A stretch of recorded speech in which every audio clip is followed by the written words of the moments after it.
আমরা শুধু প্রতিশোধ নিব এবং এই সরকারকে আহ্বান জানাবো, আপনারা আমাদের নিরাপত্তা নিশ্চিত করেন। আপনাদের নিরাপত্তা নিশ্চিত করে 5 বছর আপনাদেরকে পাহারা দিয়ে স্বাধীন সার্বভৌম ইনসাফ ভিত্তিক বাংলাদেশ বিনিময়ে আমরা সহযোগিতা করবো। আপনারা ক্ষমতায় থাকবেন, আমরা মাঠে থাকবো। আওয়ামী লীগ আসবে না, ফ্যাসিস্টরা আসবে না, বাংলাদেশ চলবে সুন্দরভাবে গণতান্ত্রিক চর্চার মধ্যে। না, এই ছেলেগুলাকে দেখলে আসলে মায়া লাগে।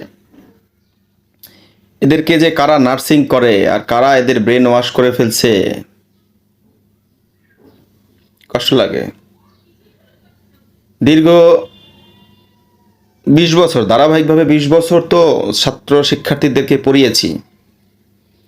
তো অ্যাটলিস্ট এই কম বয়সী ছেলেপেলেদের কথাবার্তা, মুভমেন্ট, বডি অ্যাক্টিভিটিস, এগুলো দেখলে আমরা একটু ক্যালকুলেশন করতাম যে আসলে ও মানে কি চিন্তা করে এটা করছে বা কি চিন্তা করে এটা বলছে।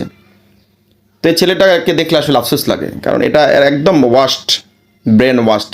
একদম কোনো একটা বিষয়কে তাদের সামনে এমনভাবে নেগেটিভলি উপস্থাপন করে এদেরকে গড়ে তুলেছে এবং এদেরকে বড় করেছে।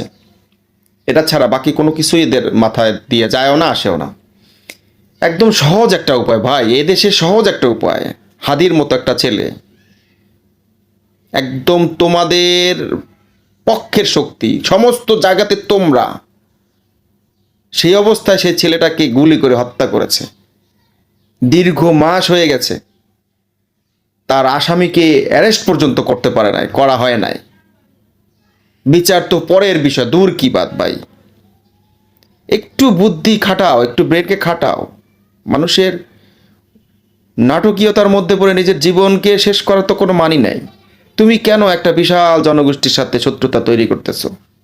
কি কারণে? এই রাজনীতি করো, সমস্যা নেই, দেশের জন্য রাজনীতি করো, কিন্তু তুমি ইন্ডিভিজুয়ালি মেন্টালিটি এবং তোমার ইন্টেনশনালি তুমি কেন একটা বিশাল জনগোষ্ঠীর সাথে এরকম চরমভাবে এক্সট্রিম শত্রুতার জায়গায় নিজেকে নিয়ে যাচ্ছ? তুমি গঠনতান্ত্রিকভাবে তোমার কাজ পরিচালনা করো, তোমার রাজনীতি করে যাও। এটার কারণ হচ্ছে তোমাকে সেই জনগোষ্ঠীর ব্যাপারে, সমস্ত কিছুর ব্যাপারে তোমাকে নেগেটিভ জিনিস বিবৃতি দেওয়া হয়েছে। তাদেরকে তোমার সামনে এমন একটা ভিলেন জনগোষ্ঠী হিসেবে উপস্থাপন করা হয়েছে যে তারা টোটাল জনগোষ্ঠী খারাপ, টোটাল জনগোষ্ঠী কি বলে স্পয়েল। কিন্তু তা না, তুমি খারাপটাকে খারাপ ইন্ডিকেট করে খারাপ বানাও, খারাপ বলো। তুমি সামগ্রিক জনগোষ্ঠীকে তো এভাবে বলতে পারো না। তুমি কি দেখলা আওয়ামী লীগের পরিবর্তনের পরে? তুমি কি দেখলা? সুস্থ সাবলীল